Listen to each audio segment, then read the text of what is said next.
आज हम शुरू कर रहे हैं चैप्टर 2 आरंभिक मानव की खोज क्लास 6। तो आरंभिक मानव की खोज जो थी वो पहले चैप्टर में हमने देखा कि कहाँ कहाँ पर मानव सभ्यताएं जो है वो धीरे धीरे विकसित हुई और क्या क्या अवशेष उनसे हमको प्राप्त होते हैं और किस तरीके से इतिहासविद जो है वो अलग अलग शख्सों के थ्रू जो है वो इतिहास को जानने की कोशिश करते हैं। आज हम पढ़ेंगे कि जो आरंभिक मानव था उसकी खोज कहाँ से शुरू होती है और किस तरीके से उसका जीवन यापन जो है वो निर्वाह के लिए जो है वो तरह तरह की चीज़ें जो है वो अपने सर्वाइवल के लिए करता है। आरंभिक खोज की अगर बात करें तो शुरुआत में जो है वो मनुष्य एक तरीके से आखेटक यानी कि शिकार पर ज़्यादा डिपेंडेंट था अपने भोजन के लिए। तो भोजन के लिए उसको या तो शिकार पर डिपेंड रहना पड़ता था या फिर वो फल फूल होते जो पेड़ पत्ते होते थे उस तरीके से जो है वो वनस्पति पर डिपेंडेंट रहता था। तो होता क्या था कि पेड़ पौधों से खाना जुटाने के लिए यह जानना ज़रूरी है कि पेड़ पौधे जो होते हैं वो खाने योग्य है भी कि नहीं है। उनमें से कई सारे पेड़ पौधे हमने देखा है कि कुछ विषैले भी होते हैं, तो कई सारे ऐसे होते हैं जिसमें कंदमूल औषधीय गुण होते हैं। तो इस तरीके से धीरे धीरे जब वो चीज़ों को ट्रायल करता रहा तो उसे इन चीज़ों के बारे में ज्ञान होता रहा। साथ ही फलों के पकने का भी उसको थोड़ा नॉलेज होने लगा। तो एक तरीके से जो पेड़ पौधों की जो जीवनचर्या होती है कि किस वक्त में वो जो है वो बड़े होते हैं, कब उन पर फूल फल आते हैं और कब वो फल जो हैं वो पकते हैं और कब उन्हें खाया जा सकता है। तो धीरे धीरे इस तरीके से जो है वो आरंभिक मानव का जो है वो ज्ञान बढ़ने लगा। आखिरकार खाद्य संग्राहक समुदाय के लोगों के एक जगह से दूसरी जगह पर घूमते रहने के पीछे बेसिकली 4 कारण माने जाते हैं। पहला कारण ये माना जाता है कि अगर वे एक जगह पर ज़्यादा दिनों तक टिकते या एक ही जगह पर अगर वो ज़्यादा दिनों तक रहते तो होता कि आसपास के जो पेड़ पौधे थे या फल थे जो जिन जानवरों का वो शिकार करता था, तो वो अगर एक ही जगह पर ज़्यादा दिन तक रहते तो वो चीज़ें ख़त्म हो जाती।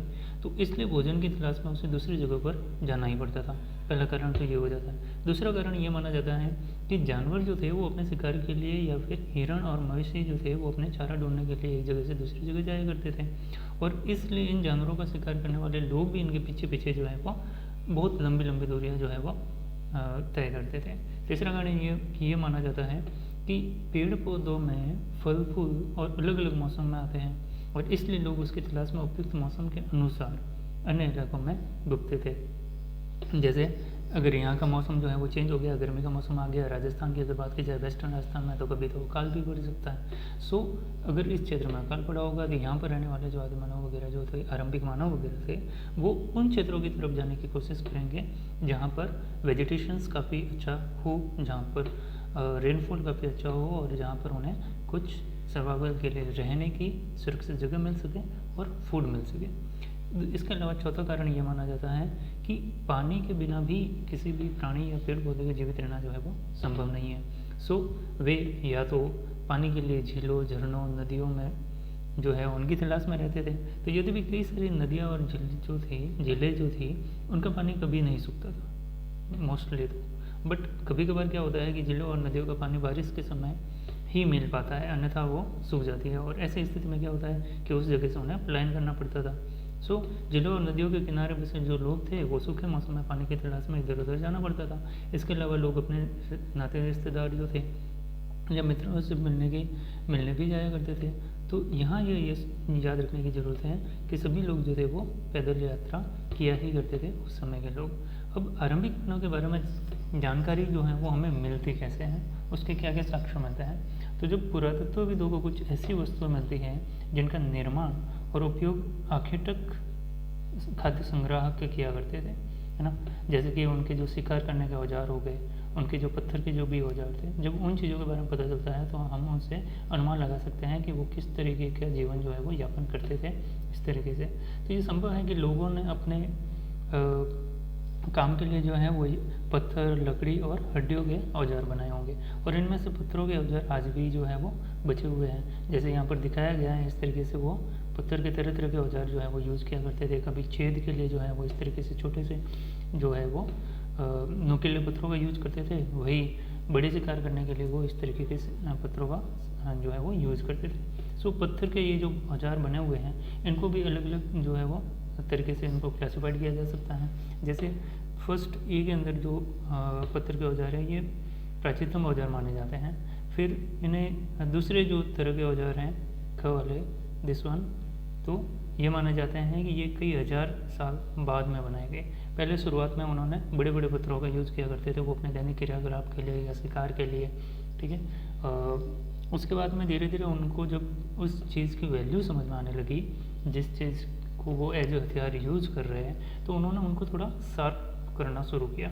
सो कई हज़ार साल लगे इस पूरे पीरियड के दौरान भी। देन उसके बाद में उन्हें जो है वो इस तरीके के हथियार बनाने शुरू किए, ठीक है। इन्हें बाद में बनाया गया और उसके बाद में जो है वो 10,000 साल पहले बनाया गया लगभग इस तरह के हथियार मिलते हैं जो सबसे ज़्यादा नुकीले और पैने होते थे और छोटे होते थे, जिन्हें हैंडल किया जाना भी आसान होता था। और ये गुटी का प्राकृतिक पत्थर माने जाते हैं। इस तरीके के ये प्राकृतिक पत्थर जो है वो इस तरीके से होते हैं। तो इनसे हम डिफ्रेंशिएट कर सकते हैं कि ये जो है जो किस तरीके से प्राकृतिक जो पत्थर थे उनसे ये भिन्न भिन्न थे, जब उनमें किस तरीके से, जैसे सब में शार्पनेस देखने को मिलती है ना, पकड़ने के लिए एक तरीके का एक स्पेसिफिक शेप देखने को मिलता है। तो इससे इनका अनुमान लगाया जाता है कि ये जो है वो बनाए गए हैं, इनको काट काट के इस तरीके से बनाया था कि इनको एज अ वेपन यूज किया जा सके। अब यहाँ पर पत्थरों के औजारों के कुछ उपयोग जो है वो बताए गए हैं और ऐसे कामों की एक जो है वो सूची बनाई जा सकती है। सो नेक्स्ट आगे देखते हैं। कुछ औजार जो होते थे उनका उपयोग जो था वो फल फूल काटने, हड्डियाँ और मांस काटने के लिए या पेड़ों की छाल और जानवरों की खाल उतारने के लिए किया जाता था। कई सारे ऐसे भी थे वेपन्स। और इसके अलावा कुछ ऐसे होते थे जिन कुछ के साथ में हड्डियों और लकड़ियों के जो मुट्ठे होते थे, बेसिकली जिस हड्डी उस पत्थर के औजार को पकड़ने के लिए जो है वो लकड़ी का या हड्डी का एक एंगल बनाया जाता था जिसको वो पकड़ते थे और उसमें उस पत्थर को बांध देते थे, ठीक है। तो उस तरीके से उसमें बांध के फिर उसको भाले की तरह या फिर बाण की तरह यूज किया करते थे, यानी कि फेंकने वाले हथियार के तौर पर उसको यूज किया करते थे। कुछ औजार जो हैं वो ऐसे मिलते हैं जो लकड़ियाँ भी काटी जाती थी उनसे, और लकड़ियों का उपयोग जो था वो ईंधन के रूप में तो करते ही थे, साथ में जो झोपड़ियाँ हो गई या औजार बनाने के लिए भी किया करते थे। तो इस तरीके से धीरे धीरे जब उनका नॉलेज बढ़ने लगा तो उन्होंने उसका विशिष्ट तरीके से अपने दैनिक जीवनचर्या में जो है वो जहाँ जहाँ पर भी उनका यूज हो सकता है उसके लिए उन्होंने कोशिश किया कि उसका यूज किया जाए। सो पत्थर के औजार का उपयोग इस तरीके से यहाँ पर अगर देखें तो इंसान के खाने योग्य जो जड़ें होती थी उनको खोदने के लिए भी किया जाता था, और उसके लिए इस तरीके से जो है वो ये खुदाई के लिए यूज किया जा रहा है। दूसरी तरफ अगर जानवरों की खाल जो होती थी बेसिकली उनमें जो है वो वस्त्रों को सिलने के लिए भी इनका प्रयोग होता था। देन रहने की जगह निर्धारित। अब प्रारंभिक मानव जो थे वो किस तरह की जगहों पर रहना ज़्यादा प्रेफर करते थे, तो यहाँ पर एक मैप दिया गया है और काफ़ी डिटेल्ड और इन्फॉर्मेटिव मैप है जिसको एटलीस्ट बहुत गहनता से हमें पढ़ना होगा। सो लाल त्रिकोण वाले जो चित्र हैं वो पुरास्थल है जहाँ पर आर्किटेक्ट संग्राहकों के होने के प्रमाण मिले हैं, मतलब जहाँ जहाँ पर फॉर एग्जांपल जैसे कि भीमबेटका वो चित्र है जहाँ पर कुछ शिकारी लोगों के या फिर आरंभिक जो मानव जो थे उनके रहने के अवसर मिले हैं। इसके अलावा साउथ इंडिया में देखा जाए तो सेंट्रल इंडिया के अंदर भीमबेटका वो जगह है जहाँ पर आरंभिक मानव के रहने के अवशेष मिले हैं। इसके अलावा कुरनूल की गुफाएं जो मिलती हैं जो कि साउथ में मिलती हैं, वहाँ पर भी इस तरीके की जो है वो साक्ष्य मिले हैं आरंभिक मानव के रहने के। इसके अलावा एक और जगह है हुस्की, ठीक है। सो ये 3 जगह हैं जहाँ पर आरंभिक मानव के साक्ष्य मिलते हैं। नॉर्थ इंडिया के अंदर भीमबेटका मिलता है जो मध्य प्रदेश में पड़ता है, हुस्की जो कि महाराष्ट्र में पड़ता है, एंड कुरनूल जो है वो आंध्र प्रदेश के अंदर पड़ता है, Karnataka I think. So then इसके अलावा भी कई सारे स्थान हैं जहाँ पर आर्किटेक्ट खाद्य संग्राहक रहा करते थे। तो मानचित्र में सिर्फ कुछ गिने चुने स्थान यहाँ पर दिए गए हैं। और पुरास्थल, कई सारे पुरास्थल ये देखने को मिलता है कि वो ज़्यादातर नदियों या फिर झीलों के किनारे पाए जाते हैं। या तो वो नदी के किनारे रहना पसंद करते थे या फिर झीलों के किनारे रहना पसंद करते थे, क्योंकि पत्थर के जो उपकरण हैं वो काफ़ी ज़्यादा इम्पोर्टेंट होते हैं, महत्वपूर्ण थे, और इसलिए लोग ऐसी जगह ढूंढते थे जहाँ पर पत्थर मिल सके उन्हें आसानी से। तो लोग पत्थरों से औजार बनाते थे और उन स्थलों को उद्योग स्थल कहते हैं।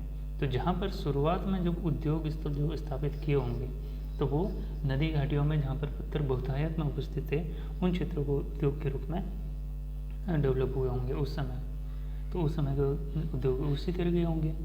उद्योग स्थलों के बारे में जानकारी कैसे मिलती है? तो आमतौर पर हमें ऐसी जगहों पर पत्थर के बड़े बड़े टुकड़े देखने को मिलते हैं। तो ऐसे उपकरण मिलते हैं जिन्हें लोग इन स्थलों पर छोड़ गए क्योंकि वे ठीक से बने नहीं थे, उनके अकॉर्डिंग नहीं बने थे।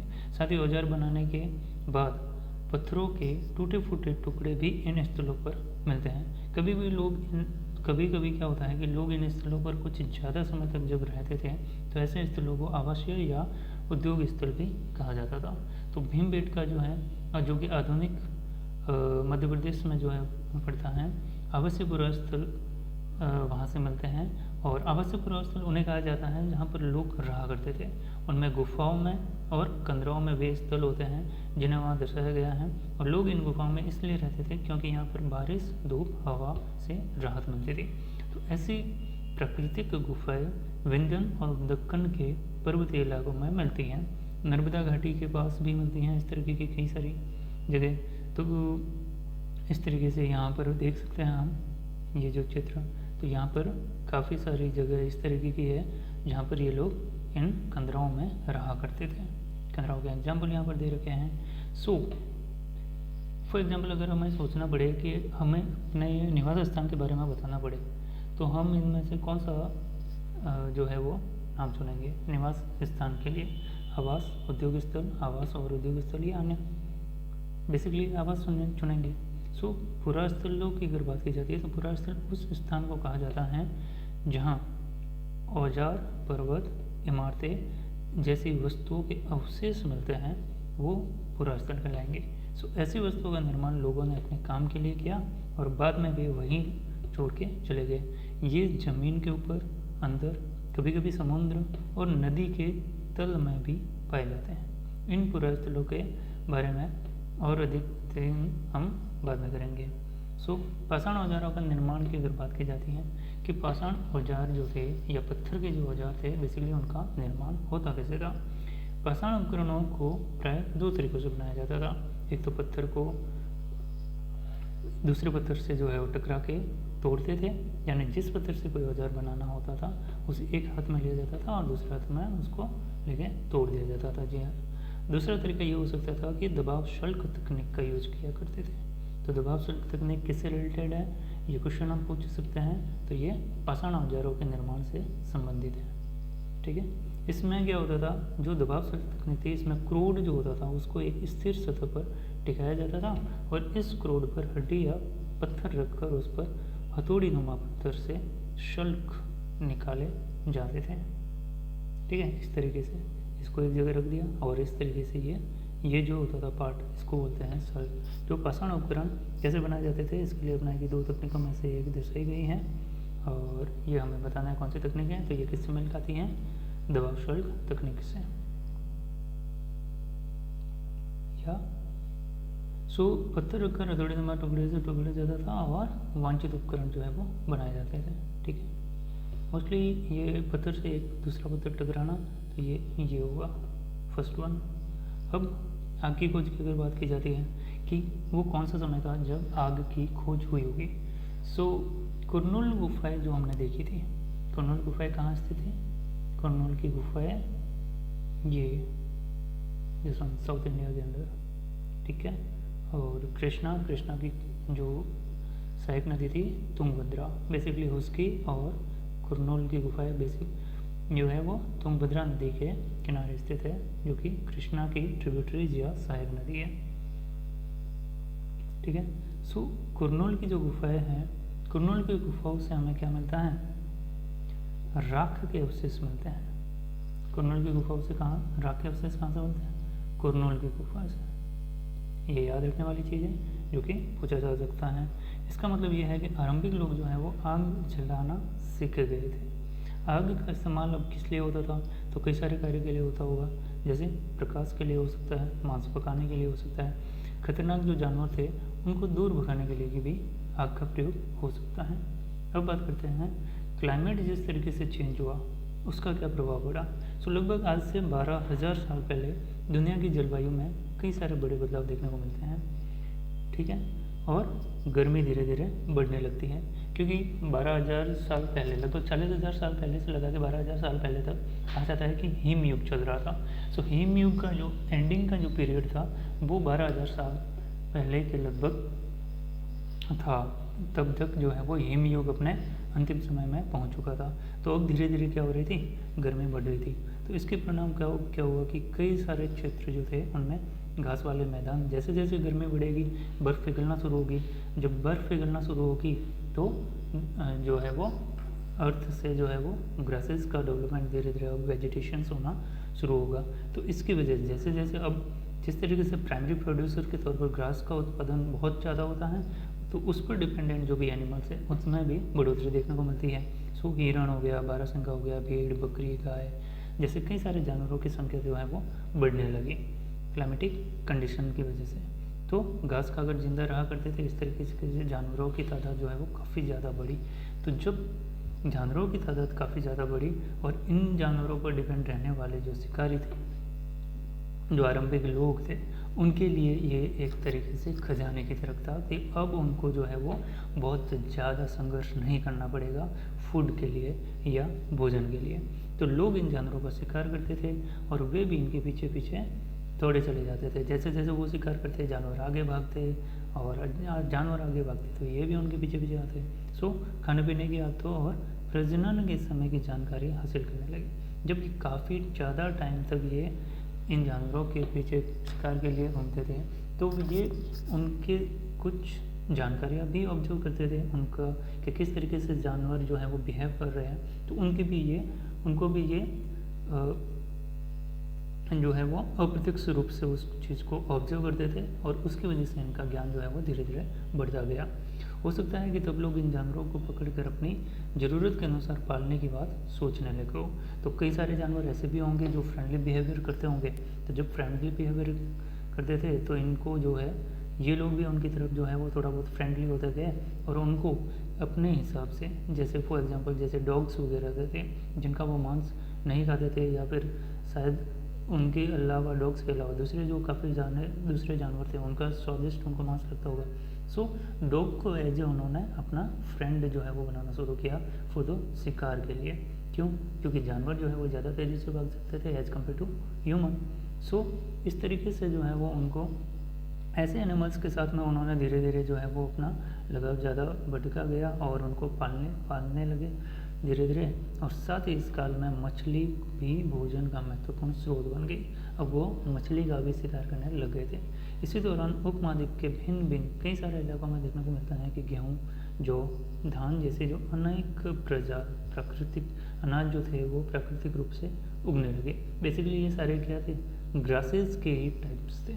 तो जब ये ग्रासेस उगने लगी तो अनाज की प्राकृतिक रूप से जब उगने लगी तो हो सकता है शायद महिलाएं या पुरुष या बच्चों ने इन अनाजों को भोजन के रूप में बटोरना शुरू किया।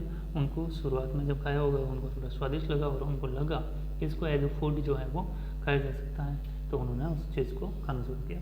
अब ये बॉक्स हम बाद में पढ़ेंगे। साथ ही वे यह भी सीखने लगे कि यह अनाज कहाँ उगते हैं और कब पक कर तैयार होते हैं। तो लोकेशन उन्होंने जानने की कोशिश की। दूसरा टाइम पीरियड उन्होंने जानने का कोशिश किया कि ये वर्ष के कौन से टाइम में जो है ये पक कर तैयार होते हैं। तो इस तरीके से उनको इन दोनों ही चीज़ों से किस चीज़ का नॉलेज हुआ, फार्मिंग का, यानी कि एग्रीकल्चर का, खेतीबाड़ी का। ठीक है, तो ऐसा करते करते लोगों ने अनाजों को खुद पैदा करना सीख लिया।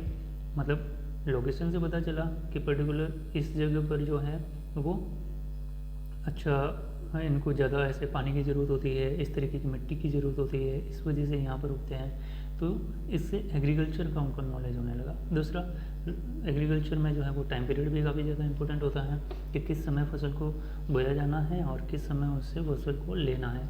सो ये चीज़ भी उनको धीरे धीरे समय के साथ में नॉलेज होने लगा। अब शैल चित्र और इनसे हमें क्या पता चलता है, कई सारे शैल चित्र भी हमें प्राप्त होते हैं आदिमानव के, और उसमें उन्होंने फॉर एग्जांपल जैसे इस तरीके का जो शैल चित्र हमें मिलता है, तो एक जानवर है या हिरण तरीके का जानवर भागता हुआ दिख रहा है और उसके पीछे एक मनुष्य भागते हुए दिख रहा है। तो जिन गुफाओं में लोग रहा करते थे उनमें से कुछ की दीवारों पर जो है वो चित्र मिलते हैं, यानी कि उनके जीवन में कला जो था वो एक महत्वपूर्ण भाग था।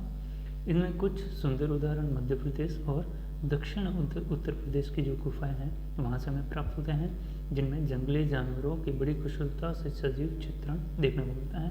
अब हमने पढ़ा कि आरंभिक लोग जो थे वो शिकार और फल फूल का संग्रह किया करते थे।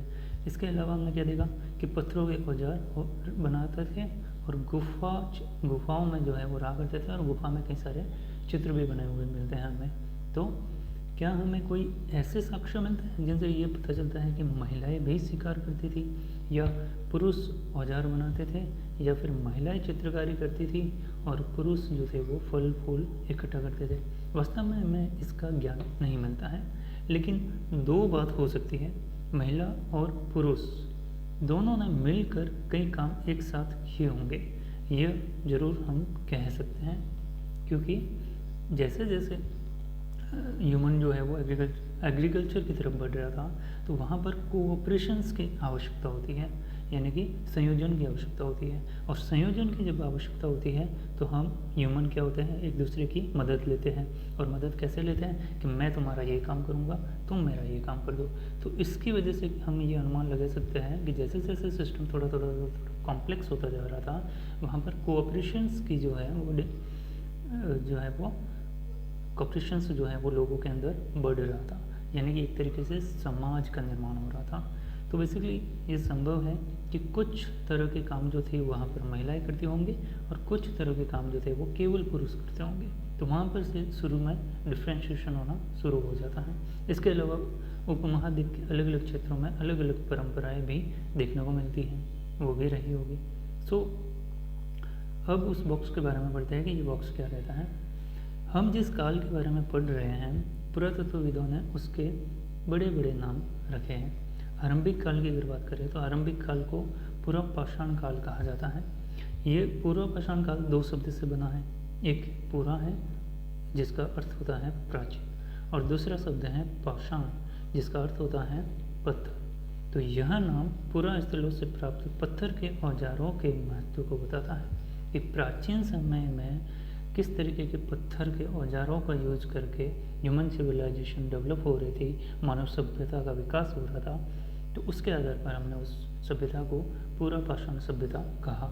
पूरा पाषाण काल 20 लाख साल पहले से 12,000 साल पहले के दौरान माना जाता था, यानी कि सर्वप्रथम जब आदि मानव ने इस तरीके की चीज़ों को यूज करना सीखा होगा तो वो समय था लगभग 20 लाख साल पहले का।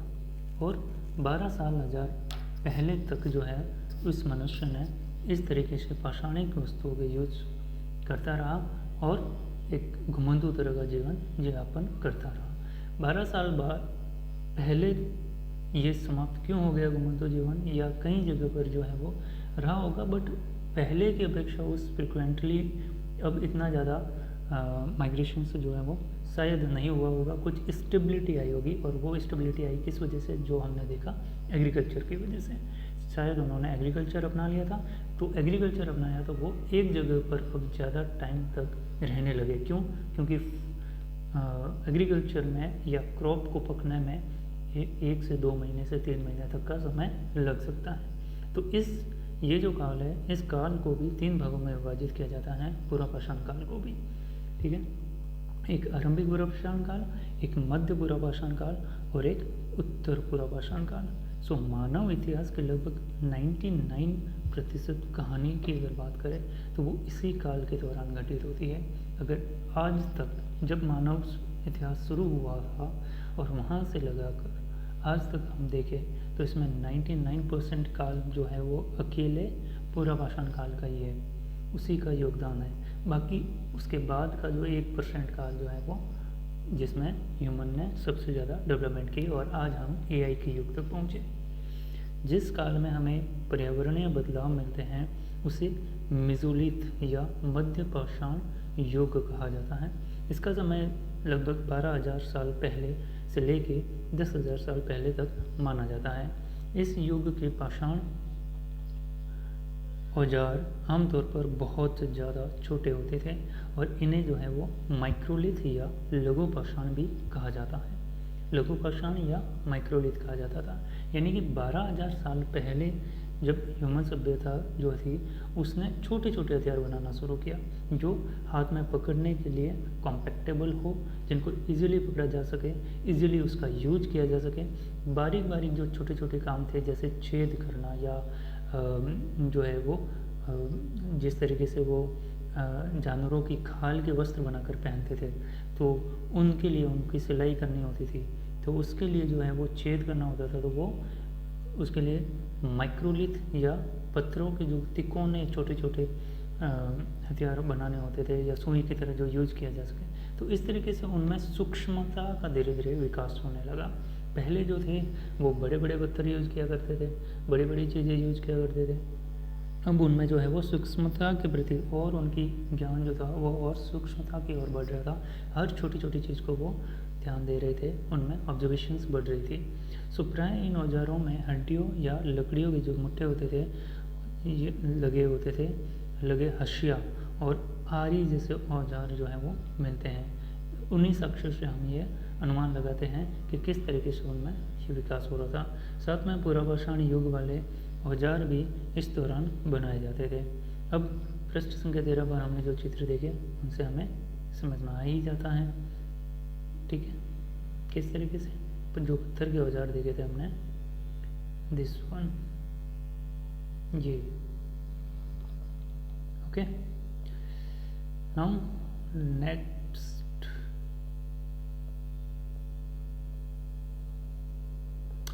अब भारत में चतुर्मुर्ग की अगर बात करें तो भारत पुरापाषाण युग के दौरान चतुर्मुर्ग के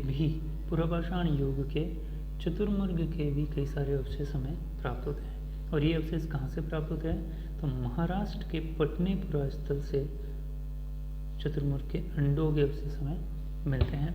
इसके कुछ छिलकों पर चित्रांकन